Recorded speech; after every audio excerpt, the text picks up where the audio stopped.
हाय student, मैं Salarsa Khan class 11 semester 2 Hindi chapter का नाम है कहो तो तय था चिरागा हर एक घर के लिए। इससे पहले मैंने इसी चैप्टर का व्याख्यामूलक प्रश्न पार्ट 1 में किया था। अगर वो वीडियो नहीं देखा है तो आप लोग जाके उस वीडियो को देखिए। उसके बाद इस लाइन को हम लोग ये क्वेश्चन 3 मार्क्स क्वेश्चन को पढ़ेंगे।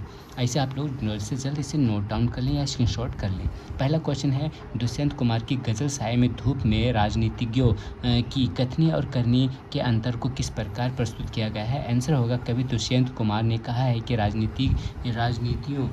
राजनीतियों ने हर घर के लिए चिराग यानी कि रोशनी का वादा किया था, लेकिन हकीकत में पूरे शहर के लिए भी एक चिराग नहीं मिला। यह राजनीतिज्ञों की कथनी और करनी के बीच के अंतर को दर्शाता है। सेकंड नंबर क्वेश्चन है, दरख्तों के साए में धूप लगना किस विरोधाभासा की ओर इशारा करता है। दरख्तों के साए में धूप लगना एक विरोधाभासा है जो यह दर्शाता है कि इस बनावटी समाज में शांति भी अशांति का रूप ले लेती है, अर्थात जहाँ आराम होना चाहिए वहाँ भी तकलीफ महसूस होती है। 3 नंबर क्वेश्चन है, कवि ने साए में धूप में किस तरह के समाज से दूर जाने की बात की है। आंसर होगा, कवि ने उस समाज से दूर जाने की बात की है जहाँ कृत्रिमता और असमानता है। उसने कहा कि इस बनावटी समाज में शांति की जगह अशांति है, इसलिए यहाँ से दूर चले जाना चाहिए, और यह भी हमेशा के लिए। 4 नंबर क्वेश्चन है, कवि ने पाँव से पेट ढक लेना किस प्रकार की जीवन जीने की क्षमता को दर्शाता है। पाँव से पेट ढक लेना जीवन के अभाव में भी जी लेने की क्षमता को दर्शाता है, या उन लोगों को मजबूती और असाधारण जीवन जीने की क्षमता को इंगित करता है जो सीमित साधनों में भी संतुष्ट रह सकते हैं।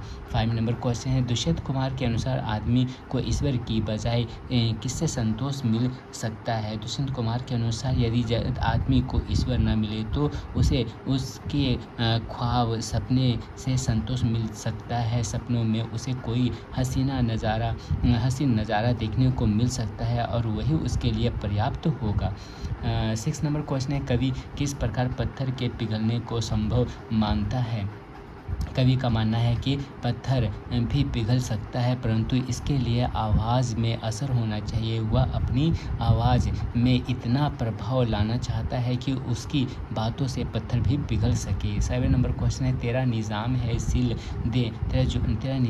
सील दे जुबान शायद की पंक्ति से कवि क्या संदेश देना चाहता है। आंसर होगा, तेरा निज़ाम है सील दे जुबान शायद की पंक्ति से कवि यह कहना चाहता है कि शायद अभिव्यक्ति की स्वतंत्रता पर रोक लगा सकते हैं यदि यह पंक्ति शासन द्वारा शायरों और कलाकारों की आवाज़ को दबाने की कोशिश कटाक्ष करती है।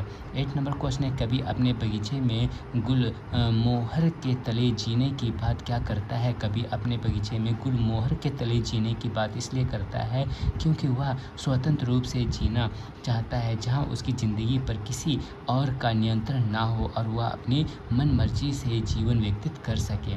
9 नंबर क्वेश्चन, साए में धूप गज़ल में विरोधाभासा अलंकार का प्रयोग किस प्रकार किया गया है। साए में धूप लगना पंक्ति में विरोधाभासा अलंकार का प्रयोग किया गया है क्योंकि छाया में धूप का लगना असंभव और विरोधाभासी स्थिति है। यह समाज की विकृतियों और असमानताओं को दर्शाने का एक तरीका है। 10 नंबर क्वेश्चन है, दुष्यंत कुमार की गज़ल साए में धूप में उर्दू के किन शब्दों का प्रयोग किया गया है। दुष्यंत कुमार की गज़ल साए में धूप में उर्दू के शब्दों जैसे मुतमय्यन, निज़ाम, एहतियात, बहर और मुनासिब का प्रयोग किया गया है जो गज़ल की भाषा को और प्रभावी बनाता है। अब हम यहाँ पढ़ेंगे 8 मार्क्स का क्वेश्चन जो है 5 लॉन्ग आंसर टाइप क्वेश्चन जो 8 मार्क्स का है।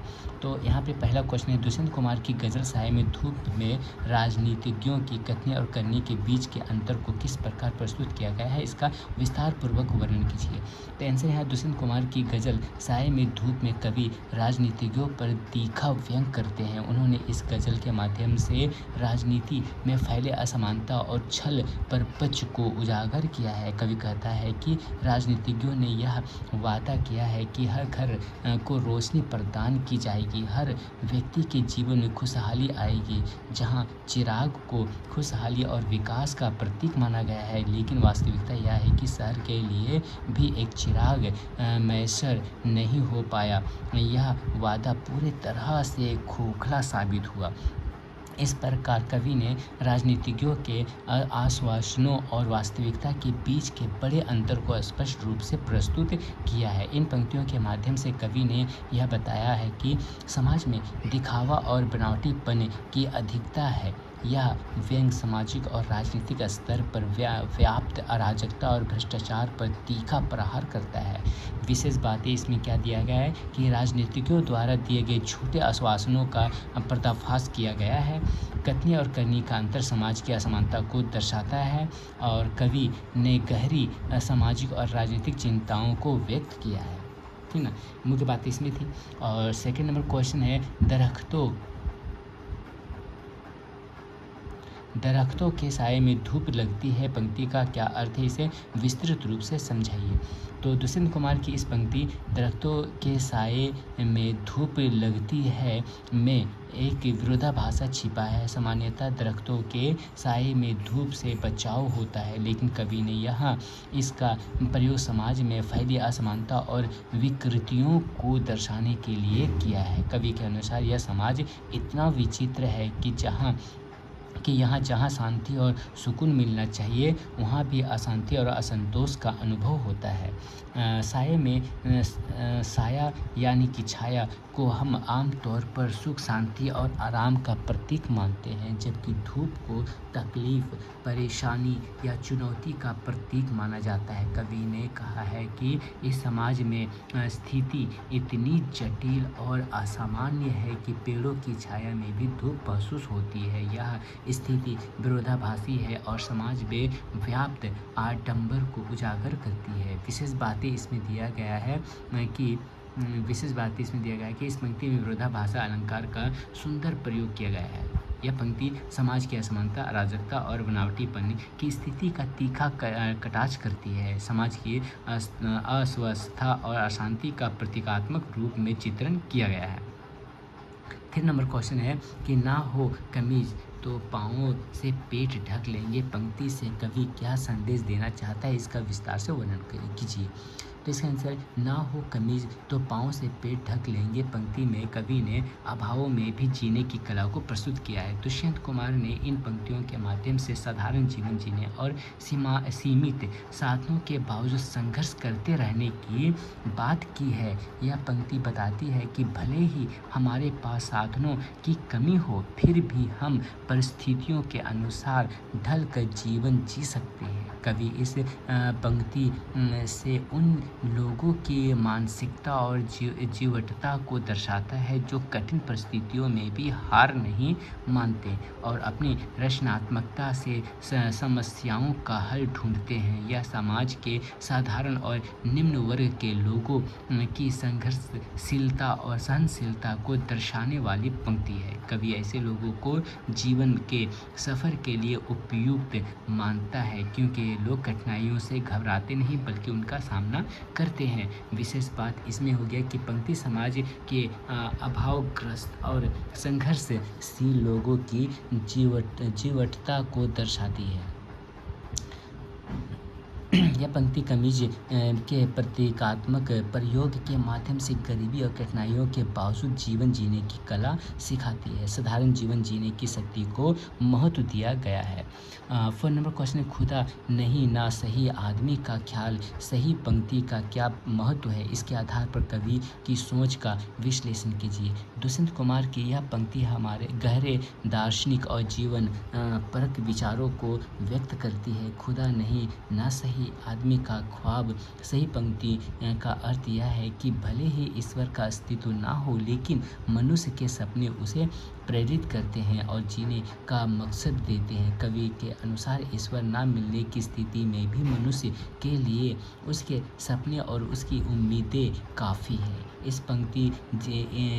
यह पंक्ति जीवन में उम्मीदों और सपनों की महत्ता को दर्शाती है। कवि का मानना है कि भले ही हमें ईश्वर या किसी उच्च शक्ति का साक्षात्कार ना हो, लेकिन सपनों और ख्वाबों में हमें जो आशा और सुंदरता मिलती है वही हमारे जीवन को आगे बढ़ाने का स्रोत होती है। कवि इस पंक्ति के माध्यम से यह संदेश देना चाहता है कि जीवन में सपने ही हमारे अस्तित्व को सार्थक बनाते हैं। विशेष बात हो गया इसमें कि कवि ने ईश्वर और सपनों की तुलना करके सपनों को महत्ता को दर्शाया है। इस पंक्ति जीवन की प्रेरणाओं को प्रतीकात्मक रूप से प्रस्तुत करती है। कवि ने जीवन में आशा और सपनों के महत्व को उजागर किया है। 5 नंबर क्वेश्चन है तेरा निज़ाम है सील दे जुबान शायद की पंक्ति में कवि का क्या तात्पर्य है। यह पंक्ति आज के समाज में भी लागू होती है। आंसर होगा तेरा निज़ाम है सील दे जुबान शायद की पंक्ति में दुष्यंत कुमार ने शासकों द्वारा अभिव्यक्ति की स्वतंत्रता पर लगाई जाने वाली रोक पर व्यंग किया है। कवि कहता है कि शासक अपने विरोधियों की आवाज़ को दबाने के लिए शायरों की जुबान सीलने का प्रयास करते हैं, अर्थात उनकी अभिव्यक्ति की स्वतंत्रता का प्रतिबंध लगाते हैं। यह पंक्ति सरकारों और सत्ताधारियों द्वारा उठाए जाने वाले दमनकारी कदमों का प्रतीक है। इस पंक्ति के माध्यम से कवि यह संदेश देना चाहता है कि शायरों और कलाकारों की आवाज़ को दबाने की कोशिशें की जा सकती है, लेकिन विचारों को रोका नहीं जा सकता। कवि यह भी संकेत करता है कि सत्ताधारी हमेशा ही अपनी शक्ति और सत्ता के कारण इस प्रकार के एहतियात बरतते हैं।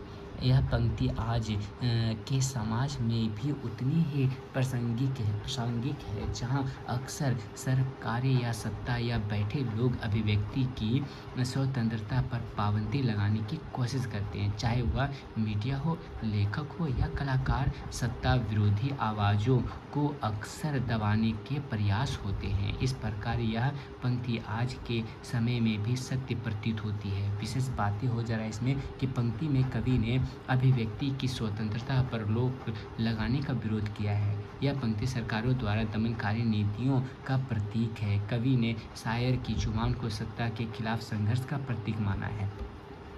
तो इस तरह से जो है एक चैप्टर जो है पार्ट 1 और पार्ट 2 में जो है चैप्टर पूरा कंप्लीट हो गया। इसे आप लोग जल्द से नोट डाउन और या तो इसे स्क्रीनशॉट करके रख ले, या आपको किसी भी सब्जेक्ट का PDF चाहे तो मुझे कमेंट करें और अपना व्हाट्सअप नंबर दे दे, तो आपको जो है इसका PDF आप लोग को मिल जाएगा, जिसके कारण जो है आप लोग एग्ज़ाम का तैयारी अच्छा से कर पाए सेमेस्टर 2 का।